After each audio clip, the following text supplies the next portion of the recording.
Ya ayah sebagai ayah titip pesan sama kalau ayah kan tidak sesempurna orang lain dalam hidup berumah tangga, gitu kan. Ayah sendiri kemudian bersama Nihiang. Nah, pesan ayah sebagai orang tua pada peristiwa yang ayah alami tidak boleh alami.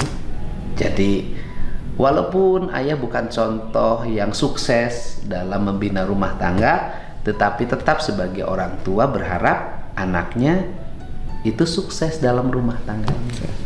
Jadi pernikahan AA dengan Teh Putri adalah pernikahan pertama dan pernikahan terakhir dalam hidup AA. Gitu. AA harus punya komitmen itu. Seberat apapun tantangan yang AA hadapi,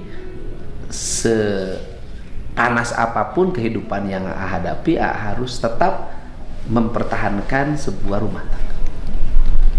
Gitu. Jadi harus menerima Teh Putri bukan hanya dari cici cantiknya, bukan hanya dari wakil bupatinya, harus menerima sisi yang paling jelek dalam diri Teh Putri, harus mau menerimanya.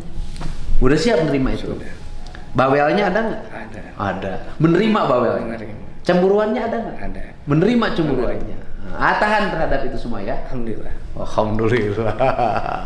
Gitu.